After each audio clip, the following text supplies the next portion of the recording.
بسم اللہ الرحمن الرحیم۔ السلام علیکم۔ اسلام اور الحاد سیریز میں خوش آمدید۔ سلسلہ گفتگو کی آج چھٹی نشست آغاز کرتے ہیں۔ ہم سے بہت شکریہ آپ کے وقت کا۔ ہم سب بحث کا آغاز یہاں سے ہوا تھا کہ جو بھی نقطہ نظر قائم کیا جائے گا اس کو جاننے سے پہلے ضروری ہے کہ یہ جانا جائے کہ اس کی بنیاد کیا ہے۔ یہاں سے علم کی بنیاد کی بحث کا آغاز ہوا تھا اور اس میں آپ نے تفصیلی 5 نشستوں میں اپنا نقطہ نظر واضح کیا کہ ہمارے علم کی بنیاد اور علم کی ابتدا کیسے ہوتی ہے، ہمیں کیا ذرائع دیے گئے ہیں اور وہ کن حقیقتوں پر مبنی ہوتا ہے۔ ہم سب تفصیلی نقطہ نظر آپ کا سامنے آیا۔ میں نے یہ کوشش کی کہ اس نقطہ نظر کو طالبانہ انداز میں سمجھوں اور اگر اس کے مقابل میں کوئی دوسرا تنقیدی نقطہ نظر ہے تو وہ بھی آپ کی خدمت میں پیش کروں تاکہ آپ کی جو رائے ہے اس کی توضیح طلب کی جا سکے۔ اس میں اگر کسی کا کوئی سوال ہے، کسی کا کوئی بہام ہے، کوئی اشکال ہے، وہ بھی واضح ہو سکے۔ بدقسمتی میری یہ ہے کہ جو کچھ آپ نے بیان کیا وہ اتنا واضح، اتنا بین اور ایک عام ذہن کے بھی اتنا قریب تھا کہ اس سے بظاہر انکار کیا نہیں جا سکتا۔ وہ حواس کی بحث ہو یا استدلال کی بحث ہو، پوری دنیا کا علم، پوری دنیا کا نظام اسی پہ کھڑا ہے۔ تاہم کچھ ایسی چیزیں سامنے آئیں جو ظاہر میں کسی انسانوں کے ہاں بالعموم پیدا ہونے والے اعتراضات نہیں ہیں، لیکن خالص فلسفے کی نوعیت پہ بڑے ہی دقیق قسم کے منطقی نظریاتی سے کچھ اعتراضات ہیں۔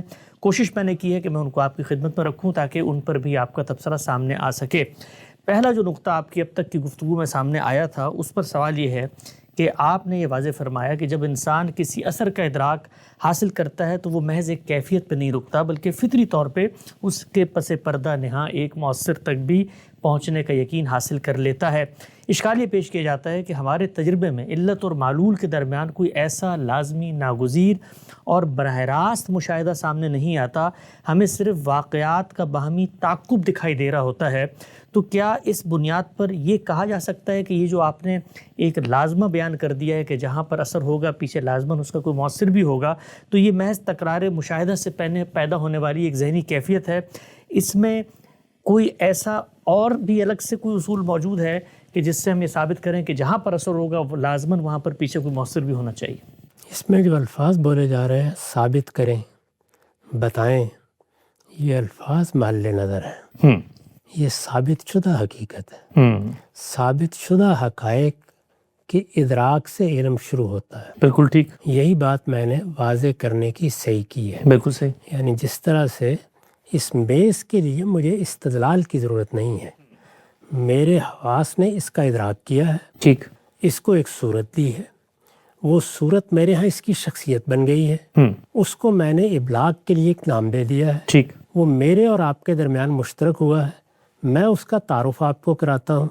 اس طرح استقراء کے نتیجے میں ساری دنیا میں اتفاق ہو جاتا ہے کہ یہ میز ہے۔ بالکل ٹھیک۔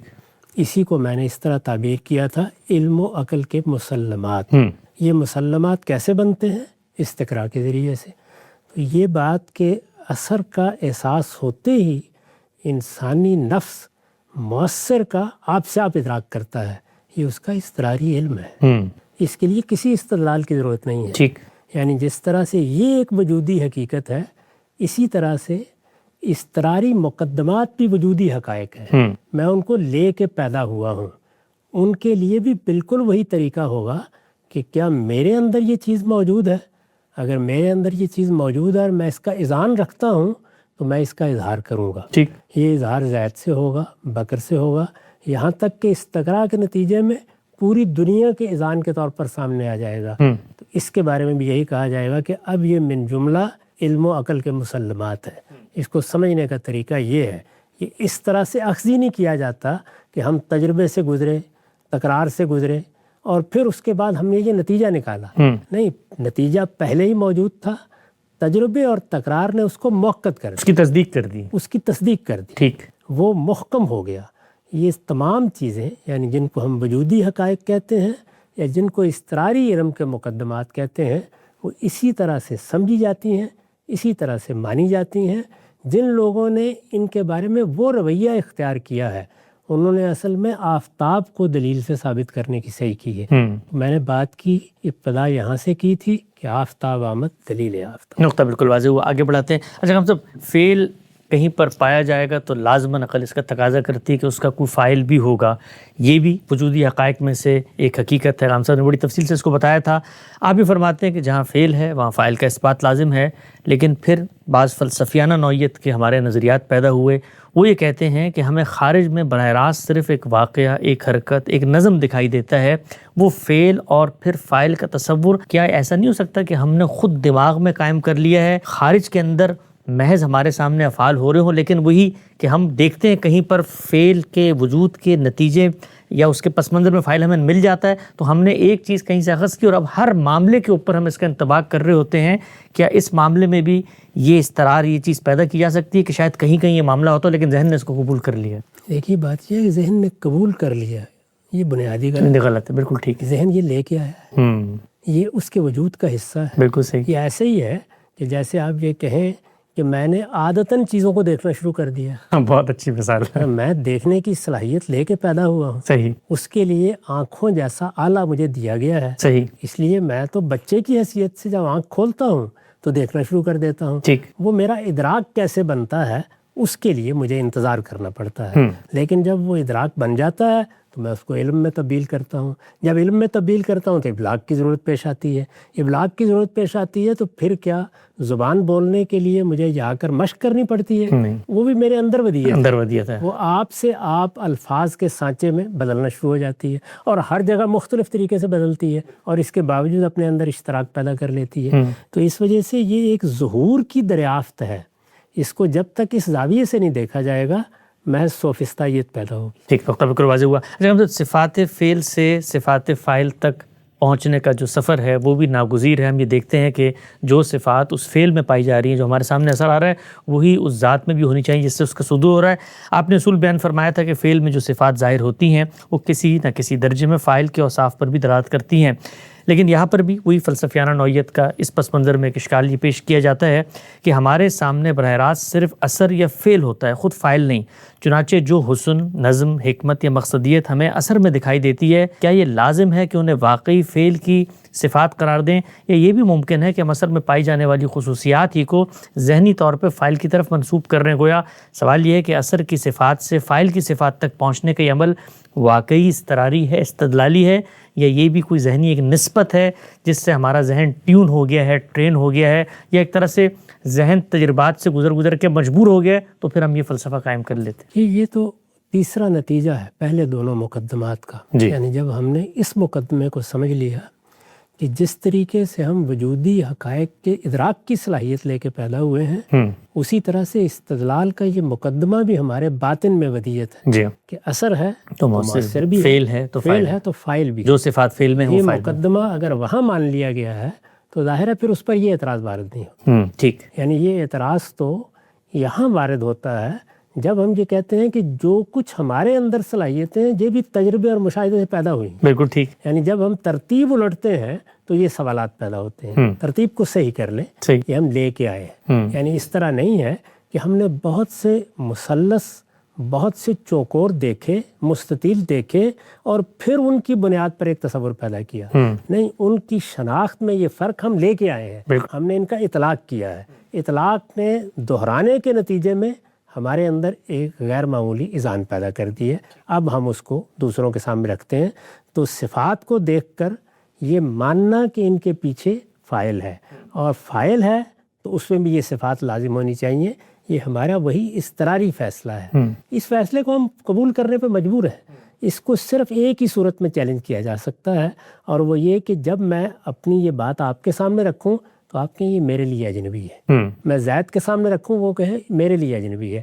اب یہ غور کرنا ہوگا کہ میں کسی وہم کا شکار تو نہیں ہو گیا، میرے ہاں کوئی اختلال ذہنی تو نہیں ہے. ٹھیک. لیکن جس وقت ہم پوری انسانیت کی سطح پر اشتراک دیکھتے ہیں تو اس استقراء کی بنیاد پر فیصلہ کر دیتے ہیں. یہی ہمارے سارے علم کی بنیاد ہے. بالکل ٹھیک. جس وقت آپ اس کو نہیں مانیں گے تو اصل میں علم کی بحث ہی ختم ہو جائے گی. اس کے بعد تو نہ آپ کے حواس کی کوئی حیثیت ہے، نہ استدلال کی کوئی حیثیت ہے، نہ کسی اور چیز کی کوئی حیثیت ہے. جو کچھ بھی ہوگا وہ سب کا سب اصل میں ایک تجرباتی فہم ہے، اور اس تجرباتی فہم میں کچھ نہیں کہا جا سکتا کہ صبح یہ میز ہو اور شام کو یہ کرسی بن جائے. تو اگر ہم اس صورتحال کو قبول کرنا چاہتے ہیں تو کر لیں. سوفسطائیت اس کو قبول کرتی ہے اور جب کر لیتی ہے تو پھر اصل میں قابل التفات ہی نہیں رہتی. بالکل ٹھیک، نقطہ واضح ہو گیا. اچھا ہم جب ایک اور چیز جو ہمارے یہاں زیر بحث آئی کہ صفات جب ہمارے سامنے آتی ہیں تو ان کے پیچھے ایک ذات کا تصور یہ گندھا ہوا ہے، عقل اس کی طرف جاتی ہے، کیوں ناگزیر ہے، کیوں مجبور ہے. اس کے دلائل ہم نے خان صاحب کی زبانی سنے تھے. آپ کے استدلال میں نقطہ بنیادی ہے کہ صفات اپنے آپ قائم نہیں ہوتی بلکہ کسی ذات پر قائم ہوتی ہیں، اس لیے جہاں صفات ہیں وہاں ایک قائم ذات بھی پیچھے حقیقت میں موجود ہوگی.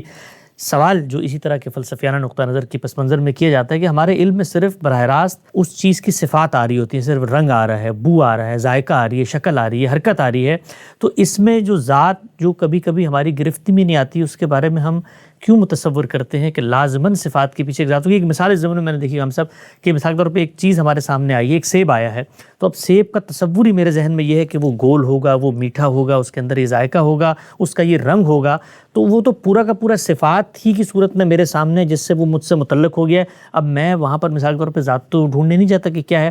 تو اس پس منظر میں یہ فلسفے کے حضرات یہ سوال کرتے ہیں کہ بھئی یہ کیوں آپ اصرار کرتے ہیں کہ جہاں کوئی صفت ہے اس کے پیچھے ہو سکتا ہے وہ صفت ہی مجسم صورت میں ہمارے سامنے آ گئی. ان تمام صفات کی ایک فہرست بنا لیں اور پھر دیکھیں کہ کیا ہر چیز پہ وہ پائی جائیں تو وہ سیب ہو جاتی ہے. بہت اہم بات. ہاں ایسا نہیں ہوتا. اس کا مطلب یہ ہے کہ سیب کو سیب کی حیثیت سے آپ جانتے ہیں، یعنی وہ اپنی ایک شخصیت بنا چکا ہے. بالکل ٹھیک. وہ شخصیت منفرد ہے، وہ شخصیت متحقق ہے. وہ ساری صفات دوسری جگہ لے جائیں اور اس سے کوئی نئی چیز وجود پذیر کر تو اس کا نیا نام تو اس کا نیا نام ہوگا.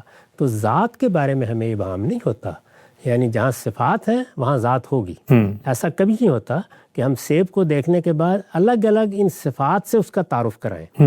ہماری ہر زبان میں اس کے لیے ایک لفظ ایجاد ہوتا ہے. کیوں؟ اس لیے کہ اس کی ذات کا تصور ساتھ ہی آ جاتا ہے. ذات کی حقیقت کیا ہے جی یہ ہماری گرفت سے باہر کی چیز ہے. یعنی جب ہم ذات کی حقیقت تک پہنچنا چاہتے ہیں تو وہاں ہماری ساری سعی و جہد بعض اوقات ناکام ہو جاتی ہے، جیسے اس کائنات کے بارے میں ہوئی ہے. یعنی ویسے تو ہر جگہ مادہ نظر آتا ہے، اس کا ہم نے نام بھی رکھ لیا.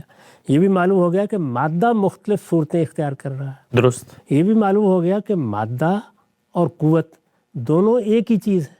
قوت مادے میں بدل جاتی ہے جس کو آپ انرجی کہتے ہیں، اور مادہ قوت میں بدل جاتا ہے. یہ سب معلوم ہو گیا.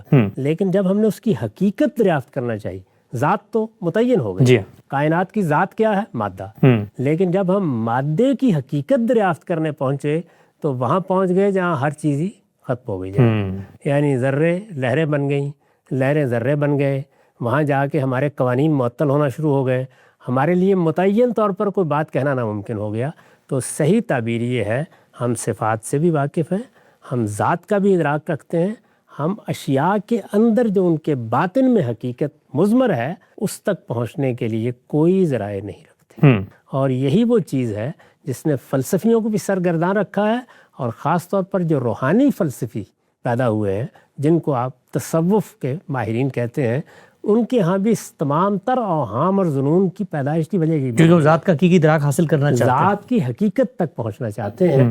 اس کے لیے کوئی راستہ انسان کے پاس موجود نہیں ہے. یعنی ہمارا ادراک جہاں سے شروع ہوتا ہے وہ ذات اور صفات کا باہمی تعلق ہے، نہ کہ ذات کے اندر مضمر حقیقت. ٹھیک نقطہ واضح ہوا. آخری پہلو ہم سب جو اس فلسفیانہ پس منظر کے لوگ اٹھاتے ہیں اس پوری بحث پر، فطری علم کے بارے میں کہ یہ فطری علم کے اندر ہی موجود ہے، اضطراری طور پہ اندر رکھ دیا گیا ہے، ہم الہامات کے پابند ہیں، یا یہ وہی ذہنی ساخت ہے، تجربیت پہ مبنی ہے، ہماری عادات کے نتیجے میں علم وجود پذیر ہوا ہے. آپ نے بات فرمائی تھی کہ بعض حقائق انسان پر اس درجے واضح ہوتے ہیں کہ وہ استدلال سے پہلے ہی ان کا یقین رکھتا ہے، بلکہ بعد کے تمام استدلالات بھی انہی اولین حقائق پر قائم ہوتے ہیں. یہاں پر جو ایک بات کی جاتی ہے وہ یہ کہ شاید انسان جس چیز کو بدیہی علم سمجھ رہا ہے وہ در حقیقت خارج کی کسی واقعی حقیقت کا ادراک نہ ہو، بلکہ اس کے اپنے ذہنی شعور، ادراک، عادت، فکر کی پیداوار ہو. یعنی سوال یہ ہے کہ جب انسان خارج، سبب، فاعل یا ذات کی بات کرتا ہے اور یہ تصورات قائم کرتا ہے تو یہ سب کے سب تصورات جیسے اس کے علم میں آ رہے ہیں، تو پھر وہی بات ہے کیا اس پورے معاملے میں وہ تاریخیت سے متاثر نہیں ہوتا ہوگا؟ کیونکہ ہم تو جو کچھ بھی علم لے رہے ہوتے ہیں، ہمارے پیچھے آبا نے یا انسانوں نے جو نظریات قائم کیے ہوتے ہیں وہ آگے منتقل کر رہے ہوتے ہیں. تو اس باب میں تاریخیت کی پھر کیا اہمیت ہے؟ یعنی تاریخ بھی تو یہ چیزیں منتقل کر رہی ہوتی، کیا یہ نہیں ہو سکتا بیچ میں کہ یہ جو کچھ ہم نے سمجھا ہوا ہے کہ یہ وجودی حقائق ہیں یہ اصل میں وہی تاریخی حقائق ہوں جو ہم تک اس قطعیت سے منتقل ہوتے ہیں؟ وہاں استدلالی علم ہوتا ہے، استدلالی علم میں بڑے امکانات ہوتے ہیں جی ان کے بارے میں غور کیا جا سکتا ہے. یعنی استدلالی علم تو وجودی حقائق کو ہمارے باطن میں ودیت استدلال کی بنیادوں سے متعلق کرنے کا نام ہے. ٹھیک. یہ متعلق کرنے کا عمل اجتہادی عمل ہے. اس میں غلطیاں ہوتی ہیں اور اس کے بارے میں یہ بات بالکل صحیح ہے کہ اس میں ہم سیکھتے بھی ہیں. اس میں بعض غلطیوں پر بڑے اہل علم متنبہ بھی کرتے رہتے ہیں. یہ وہ دائرہ ہے. تو تاریخ کہاں اثر انداز ہوتی ہے، انسانی تعامل کہاں اثر انداز ہوتا ہے، تجربات کہاں اثر انداز ہوتے ہیں، وہ استدلالی علم میں اثر انداز ہوتے ہیں. وہ میز کو کرسی میں تبدیل کرنے کا کام نہیں کرتے. اس استدلال کو اگر اندر اتر کے دیکھیں تو یہ بالکل ایسے ہی ہے کہ اصل میں تجربات ہیں جس نے کتے کو گدھا بنا دیا ہے. ایسا نہیں، ایسا نہیں ہے. یعنی اس کی خلقت میں وہ چیز موجود ہے، اس میں تنوع پیدا ہوتا ہے. تو تنوع کی گنجائش اس کی خلقت کے حدود میں ہوتی ہے. یعنی آپ اس کو جتنا چاہیں پھیلا دیں اس کے اندر پھیلاتے ہیں. انسان کا معاملہ بھی یہی ہے. یعنی وہ اپنے اندر ودیت علم سے ابتدا کرتا ہے، لیکن کیا وہیں تک رہتا ہے؟ نہیں، وہ استدلال کے جتنے ذرائع اس کو میسر ہے ان کو استعمال کرتا ہے. اسی طریقے سے وہ خبر کی تفہیم کے مراحل سے گزرتا ہے. ان کے باہمی تعلق سے جو علم وجود میں آتا ہے اس پر نظر ثانی ہوتی رہتی ہے اور اس میں ترقی بھی ہوتی ہے، اس میں نظریات بدلتے بھی ہیں. اس کے بارے میں وہ تبصرہ بھی درست ہے. ٹھیک، نقطہ واضح ہوا. اگر ہم صاحب یہ جب میں سارے استدلالات پڑھ رہا تھا جو ہمارے فلسفے کے پس منظر میں ہوتے ہیں، جو آپ کے حواس سے علم حاصل ہوتا ہے، جو وجودی حقائق ہیں، جو قطعی ہمارے سامنے چیزیں آ جاتی ہیں جن سے یقین ذہن ہمیں ملتا ہے، ان کے انکار پر کھڑے ہوتے ہیں سوفسطائی کا پس منظر رکھنے والے. تو دو چیزیں میں نے دیکھا کہ وہ بطور مثال ہر جگہ پیش کر رہے ہوتے ہیں. ایک تو یہ ہے کہ خود انسان کے اوپر ایک ایسی حالت گزرتی ہے، خواب کی حالت. اس پر مختصر تبصرہ اس کے اپنے مقام پر بھی آ چکا ہے، لیکن کل ملا کے جب ان سے استدلال طلب کیا جاتا ہے تو وہ کہتے ہیں بھائی دیکھو، تم بطور انسان خود تمہیں بھی اس کا تجربہ ہوتا ہے کہ تم ایک خاص کیفیت میں جاتے ہو اور وہاں پر تمہیں حقیقتیں لگ رہی ہوتی ہیں، لیکن جب تم ایک دوسری کیفیت میں آتے ہو تو وہ حقیقتیں نہیں لگتی. تو اس پر باقی چیزوں کو بھی قیاس کرنے کی طرف آگے بڑھو کہ یہ سب کچھ ہی خواب ہے، سب کچھ ہی سراب ہے. دیکھیے، اسی کے لیے ہمیں عقل دی گئی ہے. جی، یعنی ایسا نہیں ہے کہ ہمارے حواس جن چیزوں کا ادراک کرتے ہیں وہ آخری درجے میں قطعی علم بن جاتی ہیں. عام طور پر ایسا ہی ہوتا ہے. ٹھیک. یعنی مجھے کوئی شبہ نہیں ہوا، آپ کو کوئی شبہ نہیں ہوا، انسانیت کو کوئی شبہ نہیں ہوا، لیکن بعض مواقع ایسے بھی آتے ہیں جس پہ ہم فی الواقع شبے میں مبتلا ہو جاتے ہیں. اس کی کچھ مثالیں میں نے اس وقت بھی دی تھی.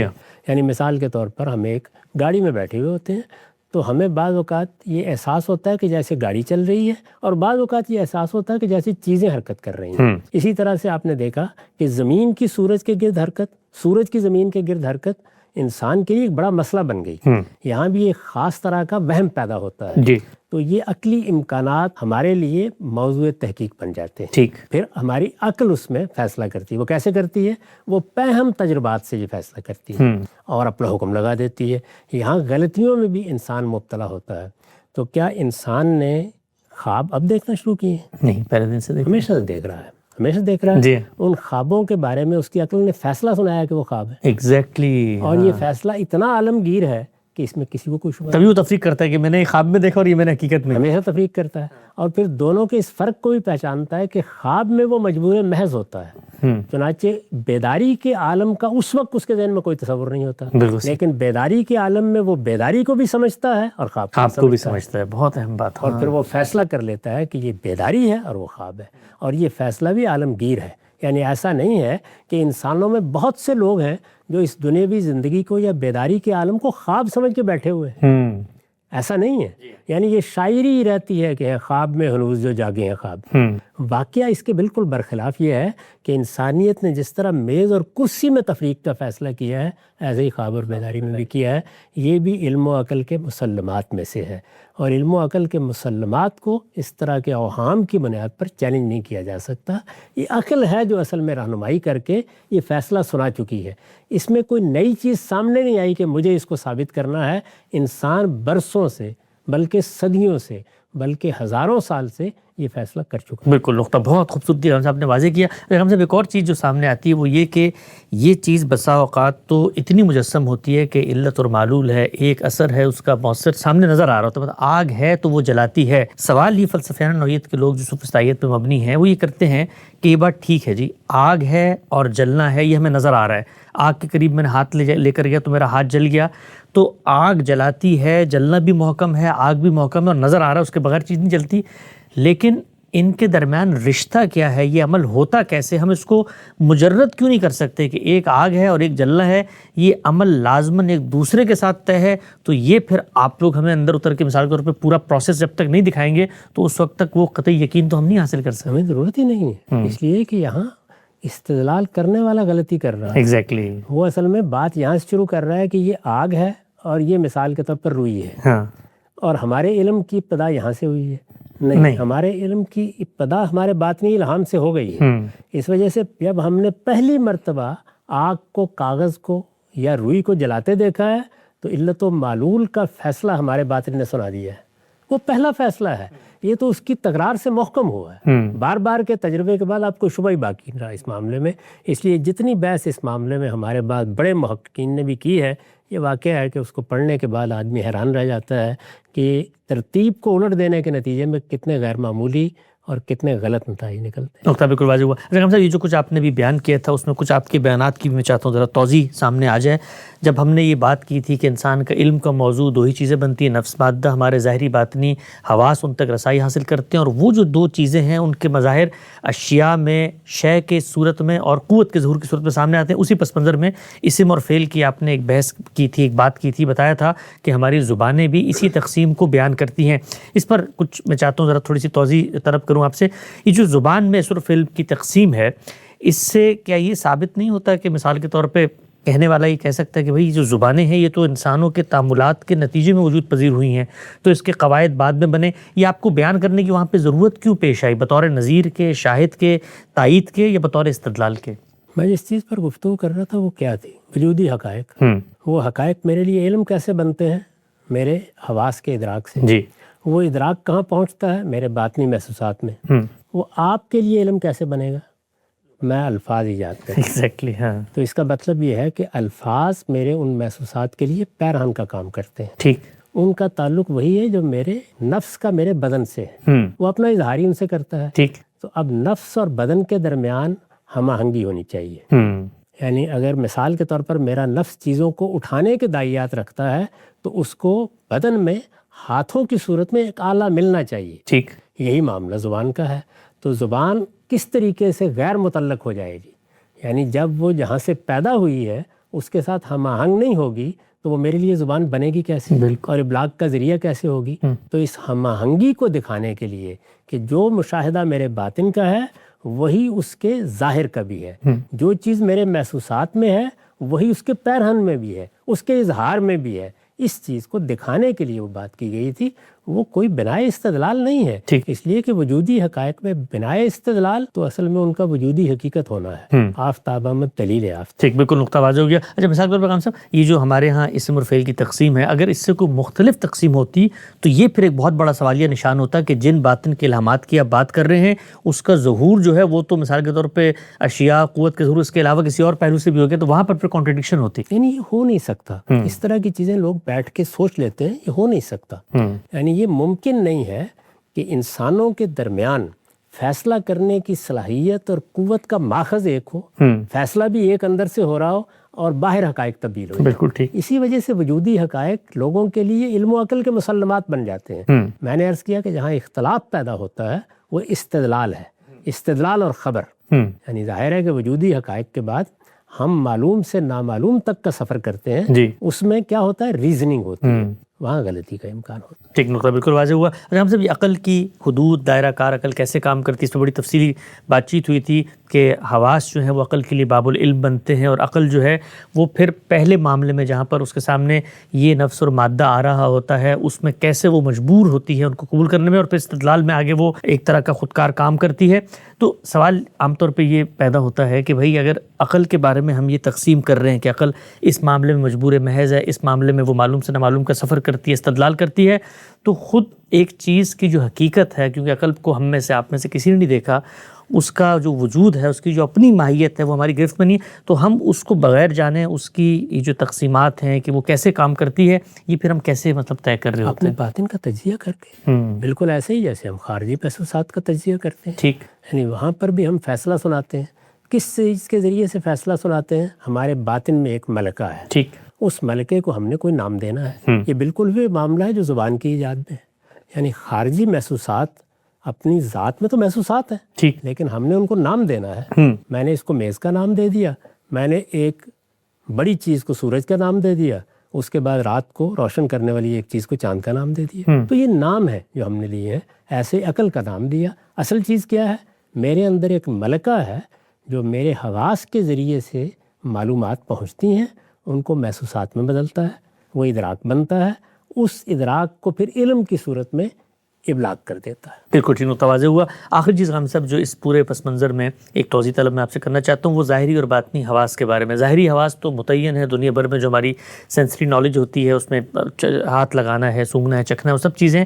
جو باطنی حواس ہے اس کے بارے میں کوئی متعین فریم ورک, کوئی تحدید سامنے نہیں آتی کہ بھئی وہ ہے کیا, اور پھر لوگ اس کے اندر مختلف چیزیں پیدا بھی کر لیتے ہیں, تخیل پیدا کر لیتے ہیں اور چیزیں. تو سوال یہ پیدا ہوتا ہے کہ ایک چیز جس کو ہم بنا استدلال بنا رہے ہیں علم کا, کہ وہ ذریعہ ہے جس کے ذریعے سے ہم آگے اس کے موضوعات تک رسائی پیدا کریں گے, تو اس کی بھی تو کہیں تحدید ہونی چاہیے نا. ظاہری حواس کی طرح باطنی حواس بھی کچھ متعین ہونے چاہیے, وہ کیا ہے؟ یہ ساری بحث اس غلط فہمی سے پیدا ہوئی ہے کہ ہم آلات کو حواس سمجھ رہے ہیں. یعنی جو کچھ ہم ظاہر میں دیکھ رہے ہیں وہ کیا ہے؟ آنکھیں, ہاتھ, جی, زبان. ہاں جی. لیکن کیا یہ حواس ہے؟ یہ آلات ہیں. ان کے ذریعے سے جو چیز منتقل ہونے کا عمل کر رہی ہے وہ کیا ہے؟ ہمارے عصبی خلیات, جی, نیورونز. ہاں, وہی کر رہے ہیں. ایسے ہی ہے. وہ یہاں بھی نظر نہیں آتے, ایگزیکٹلی. ان کو بھی اندر ہی جا کے دیکھنا پڑتا ہے. پھر ہمارے باطن سے جو چیزیں آ رہی ہیں, مثلا مجھے بھوک لگ رہی ہے, سوال یہ احساس میرے اندر منتقل ہوتا ہے, یہ باہر سے تو نہیں آ رہا, یہ میرے باطن کا احساس ہے. اس طرح اور بہت سی چیزیں. جنسی جبلت جب کام کرتی ہے تو وہاں بھی ایک احساس پیدا ہوتا ہے, وہ احساس کسی جگہ پہ جا کر علم بنتا ہے, اس کے لحاظ سے میں اپنا رد عمل ظاہر کرتا ہوں.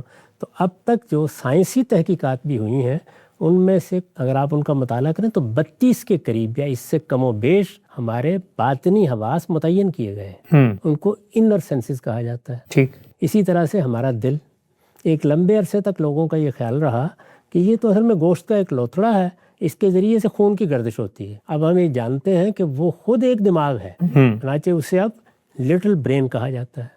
یہ معلوم ہو گیا کہ اس کے عصبی خلیات کوئی 40,000 کے قریب ہے, سب سے زیادہ ان کے ذریعے سے پیغامات بھیجتا ہے. بلکہ دماغ سے جو پیغامات اس کی طرف جاتے ہیں وہ کم ہے, جو وہاں سے اوپر آتے ہیں وہ اس سے کہیں زیادہ ہیں. تو اس وجہ سے یہ جتنے باطن میں ہمارے معاملات ہو رہے ہیں, باطن سے مراد یعنی جس کو ہم اس طرح نہیں دیکھ پاتے, یہ صحیح ہے کہ ہم اب اندر بھی اتر جاتے ہیں اور وہاں بھی پہنچ جاتے ہیں تو وہ دیکھ رہے ہیں.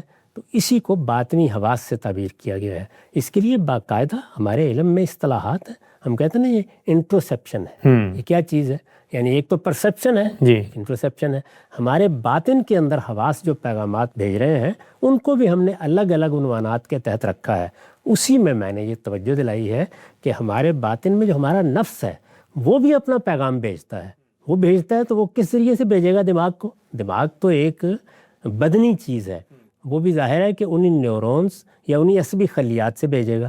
تو اس کو بھی آپ باطنی حواس ہی کہیں گے. وہ کیسے جاتے ہیں, دماغ کے کس حصے میں جاتے ہیں؟ کچھ چیزیں ہمارے علم میں آ گئی ہیں, کچھ ابھی ہمارے علم میں نہیں ہیں.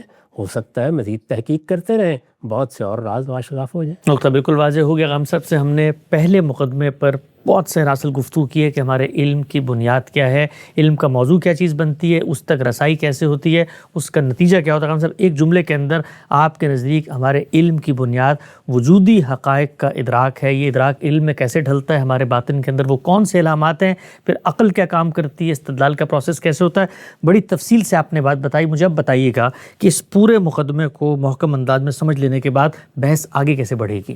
یعنی ہمیں نے یہ متعین کر لیا کہ ہمارے علم کے ذرائع کیا ہیں جی, اور ہمارے علم کا موضوع کیا چیزیں بن سکتی ہیں. تو اب ان ذرائع کو ہم استعمال کریں گے اور علم کا موضوع جو چیزیں بن سکتی ہیں ان کا تجزیہ اور تحلیل کر کے یہ دیکھیں گے کہ مذہب کی طرف سفر کیسے ہوتا ہے۔ ٹھیک، نقطہ بالکل واضح ہو گیا، وقت یہاں پہ ختم ہوتا ہے، انشاءاللہ حاضر خدمت ہوں گے اور آغاز کریں گے جاننے کے لیے کہ مذہب کا مقدمہ کیا ہے علم کی اس بنیاد کے پس منظر میں۔ دوبارہ حاضر خدمت ہوں گے، اب تک آپ کا بہت شکریہ۔